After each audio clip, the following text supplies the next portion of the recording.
बिस्मिल्लाहिर्रहमानिर्रहीम। ये सवाल मोहसिन भेरी साहब, अस्सलामु अलैकुम वरहमतुल्लाह। मौलाना, मेरे सवाल पे जो आपने वीडियो बनाए थे वो मैंने देखा, जज़ाकल्लाहु खैरन कसीरा जवाब देने के लिए। मैं भी चाहता हूँ कि आईएमएफ़ का मेंबर बनूँ। एक बात और पूछनी थी, आईएमएफ़ फाउंडेशन में किस तरह की रकम डाल सकते हैं? लिल्लाह रकम के अलावा ज़कात, सदका और इंटरेस्ट के अमाउंट डाल सकते हैं या नहीं? प्लीज़ मुझे इसका जवाब दीजिए। मौलाना, बहुत आजिज़ी के साथ सिर्फ़ एक बात की रिक्वेस्ट करनी है। आप हमारे उलामा हैं, हमारे बड़े हैं, आपकी हर बात सर आँखों पर। मेरी कोई औकात नहीं है कि मैं आपको कोई नसीहत करूं। बस एक बात मुझे अच्छी नहीं लगती, जब आप मुसलमानों को क्रिटिसाइज़ करते हैं तो आपका मौक़िफ़ एकदम सख्त होता है। वो मुझे अच्छा नहीं लगता है। मुझे पता है आप मुसलमानों की भलाई चाहते हैं, लेकिन फिर भी अगर मौक़िफ़ में थोड़ी नरमी हो तो बहुत अच्छा होगा। मौलाना, मैं आपसे माफ़ी चाहता हूँ, अगर मेरी कोई बात बुरी लगी हो तो प्लीज़ मुझे माफ़ कर दीजिए। इसके अलावा आपकी हर बात मुझे अच्छी लगती है। आपकी फ़िक्र, आपकी सोच माशाअल्लाह, मेरा दिल चाहता है कि हमारे मस्जिद और मदरसों के अइम्मा भी आपकी तरह हो। सही में इंशाअल्लाह मैं भी आज से आईएमएफ़ का मेंबर बनना चाहता हूँ और जितना हो सके उतना ताउन करूँगा इंशाअल्लाह। अस्सलामु अलैकुम वरहमतुल्लाह। मोहसिन भेरी, अजमान, यूएई।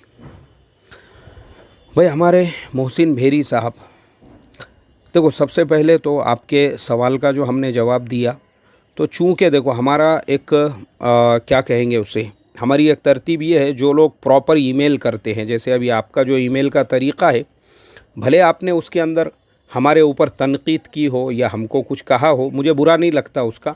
वो आपका राइट है, आपका हक़ है। आप मुझे बिल्कुल रिप्लाई दे सकते हो, मेरी कौन सी बात आपको सही लगी। क्योंकि आज मुसलमानों में यही चीज़ ख़त्म होने की वजह से ये सारे प्रॉब्लम्स है कि अच्छी बातें तो बहुत अच्छी लगती है, लोग तारीफ़ करते हैं या बोलते हैं, वो बहुत अच्छा लगता है, लेकिन किसी बात पे अगर तनकीद करते हैं या एतराज़ करते हैं, लोगों को बुरा लगता है। मुझे बुरा नहीं लगता, क्योंकि ये भी अल्लाह के नबी की सुन्नत है कि अल्लाह के नबी सल्लल्लाहु अलैहि वसल्लम के ज़माने में अल्लाह के नबी ने अपने सहाबा में इतना कॉन्फिडेंस पैदा किया था कि अगर उनको अल्लाह के नबी की भी कोई बात नहीं समझ में आती थी तो वो फ़ौरन उसका ख़ुलासा चाहते थे कि अल्लाह के नबी या ऐसा है तो इसको थोड़ा वाज़ेह कर दीजिए। और बाज़ औक़ात तो ऐसा भी होता था, जैसे हज़रत ज़ैद इब्न हारिसा रज़ी अल्लाह ताला अन्हु का जो निकाह है, अनहुमा का जो निकाह है, अल्लाह के नबी ने अपनी सगी फूफीज़ाद बहन के साथ कराया। और जब वो अल्लाह के नबी के पास तलाक़ मांगने के लिए आई तो अल्लाह के नबी ने जो है उनको बहुत समझाया और कहा कि तुम ज़ैद से तलाक़ मत लो, उससे खुला मत लो।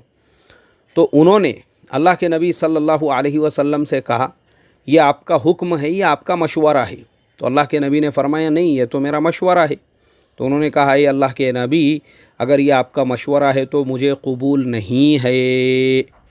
अगर ये आपका हुक्म है तो वह सर आँखों पर है, क्योंकि आप अल्लाह के नबी है और नबी की बात से इनकार कुफ्र है, तो मैं इनकार नहीं कर सकती। लेकिन अगर मुझे बहन होने के नाते से आपका मशवरा है तो मुझे कबूल नहीं है, मुझे ज़ैद से तलाक़ ही चाहिए।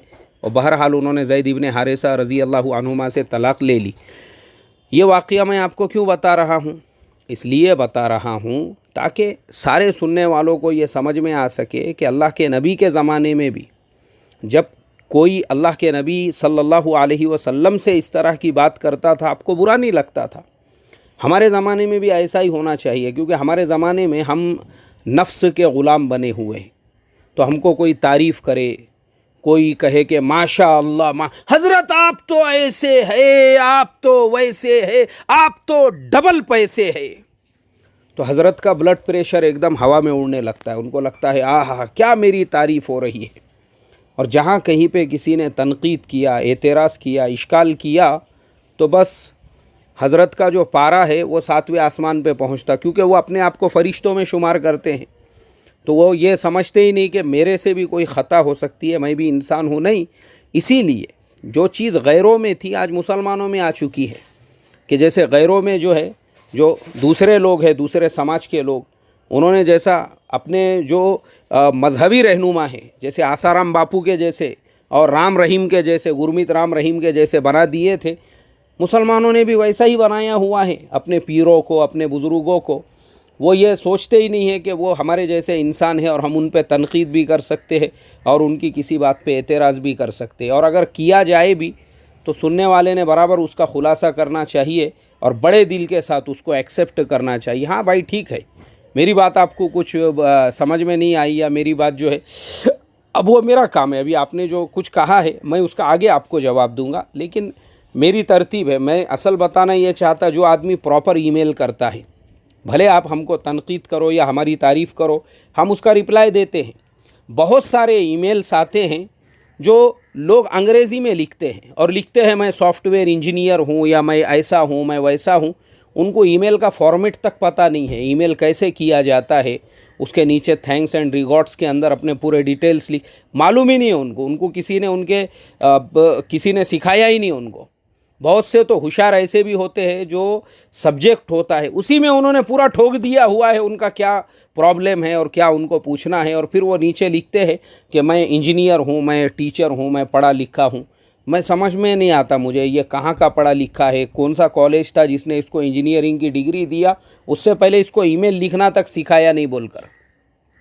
लेकिन प्रॉपर आप ईमेल करोगे, आपका ईमेल सर आंखों पर, भले आप हमको बुरा भला कहो या हमारी किसी बात पे तनकीद करो, no problem, you are most welcome. बहरहाल तो मोहसिन भाई, शुरुआत हम यहाँ से करेंगे। सबसे पहली चीज़ कि आप जो है IMF के मेंबर बनना चाहते हैं, माशाल्लाह आप ऑलरेडी IMF के मेंबर हो। आप अगर हमारा सबक सुनते हैं, हमारे बयान सुनते हैं, आप ऑलरेडी मेंबर हैं हमारे। अब रही बात ताउन करने की, तो ताउन जो है ना आप हर एतबार से कर सकते हैं।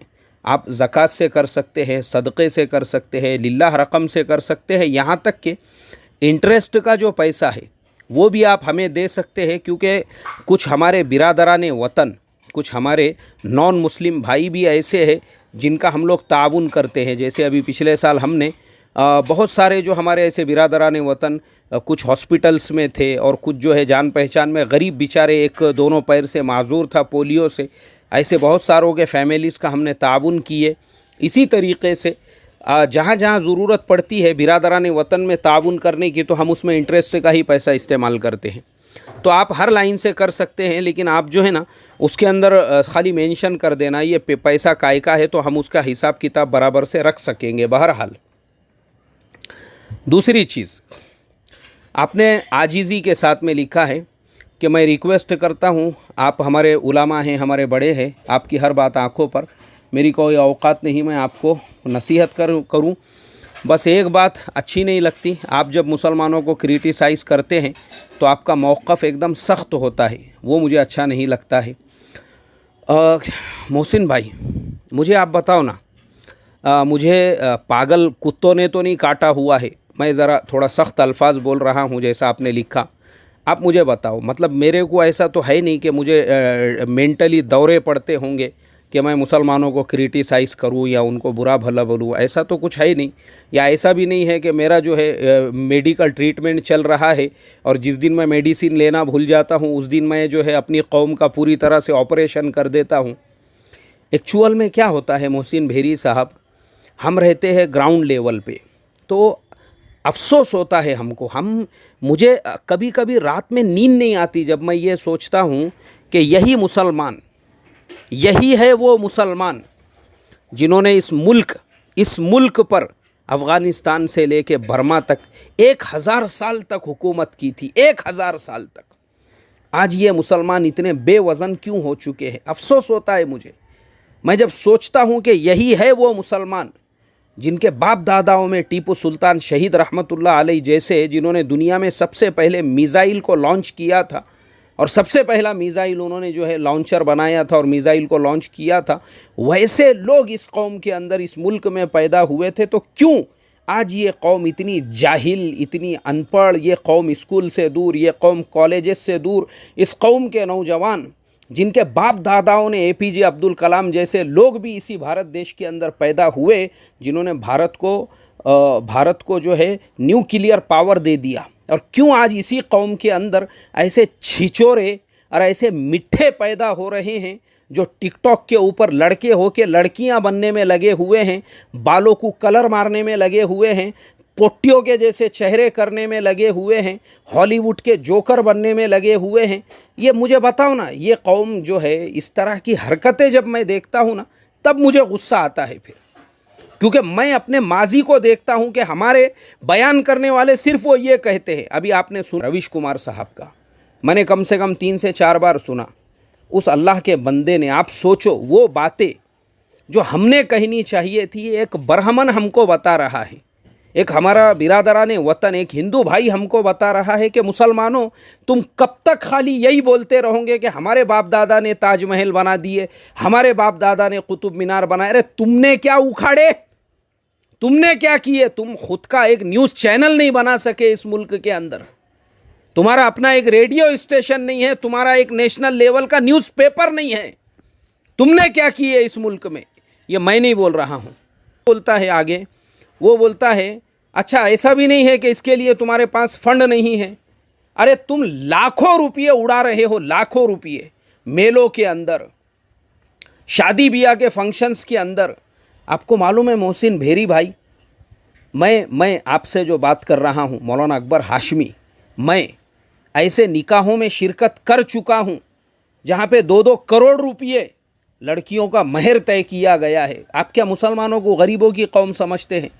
हैदराबाद के अंदर 4 बजे तक डांस चल रहा है, 4 बजे तक। क्यों? तो पता चला वो जो वलीमा था उसका बजट 10 करोड़ रुपये था। नाचने वाली रंडियों को, प्रोस्टिट्यूट्स को मुसलमान साहब रशिया से बुलाया उसने, रशिया से, ऑस्ट्रेलिया से, और वहाँ पे डांस चल रहा है, दिलबर दिलबर। ये है मुसलमान का हाल। सुबह में 4 बजे तक धींगाना चालू है। ये मुसलमान हैं आज के। तो मुसलमानों की ये जो हरकतें हैं ना, ये हरकतें, वो रवीश कुमार साहब ने यही कहा है, 10-10 करोड़ रुपये ये कौम वलीमों पे फूक रही है, रंडियों को नचा नचा कर अपने वलीमों के अंदर, रंडियों को नचा रही है ये कौम, 10-10 करोड़ फूक रही है। और यही कौम अगर अपने उस वलीमे के बजट को, उस शादी ब्याह के, उस दिखावे के बजट को कम करे, ये अपना अच्छे से अच्छा न्यूज़ चैनल चला सकते हैं, ये अपना जो है एक रेडियो स्टेशन चला सकते हैं, अपना एक नेशनल लेवल का अखबार बना सकते हैं। बताओ ना आप मुझे, रवीश कुमार साहब ने कौन सी बात गलत कही? तो इसलिए मोहसिन भेरी साहब, मुझे पागल कुत्तों ने नहीं काटा हुआ है, और ना ही मैं जिस दिन क्रिटिसाइज़ करता हूँ उस दिन मैं मेडिसिन लेना भूल जाता हूँ। अल्लाह के फजलो करम से मैं इमाम हूँ, हाफिज़ कुरान हूँ, और अल्लाह का बहुत बड़ा एहसान है। लेकिन मुझे ऐसा दर्द होता है कि मुल्क पे जिन्होंने 1000 साल तक हुकूमत किए थे, आज उनका हाल ये है कि एक मध्य प्रदेश के अंदर वकील को झोड़प डाले पकड़ के, ठोक दिए उसको पकड़ के, और पुलिस वालों को बोले क्यों ठोके? हमको लगा बोले मियाँ भाई है। मतलब इन्होंने मियाँ भाई के खून को इतना सस्ता समझ लिया कि जो चाहे वो मियाँ भाई की ठुकाई करेगा, जो चाहे वो मियाँ भाई को मारेगा। तो मियाँ भाई का वो जो अल्लामा इकबाल ने कहा था ना, शान आँखों में न जचती थी जहाँदारों की, और कलीमा पढ़ते थे हम छाँव में तलवारों की। थे तो आबा वो तुम्हारे ही, मगर तुम क्या हो? हाथ पर हाथ धरे मुंतज़िर फ़रदा हो, वो हमारे बाप दादा थे। तो ये सब देख देख के जो है ना, अफसोस होता है, मुझे रंज होता है। तो इसके लिए मैं कभी मुझे ऐसा कोई टॉपिक मिल जावे तो उसको क्रिटिसाइज़ करता हूँ। बाकी मुझे किसी से कोई दुश्मनी नहीं है, कुछ नहीं है, क्योंकि मैं भी इसी कौम का फ़र्द हूँ। और मेरी कौम का ये हाल देख देख के, जैसे मौलाना अली मियाँ साहब ने वो किताब लिखी थी, माज़ा खसीर अल आलम बी इन्हितातिल मुस्लिमीन, बस अल्लाह ताला से यही दुआ करता हूँ, अल्लाह ताला मुसलमानों को दोबारा से वो एहसास के साथ खड़ा होने की तौफीक अता फ़रमाएँ कि हम क्या थे और आज क्या है। खुदा ने आज तक उस कौम की हालत नहीं बदली, न हो जिसको ख़याल खुद अपनी हालत के बदलने का। अस्सलामु अलैकुम वरहमतुल्लाहि वबरकातुहू।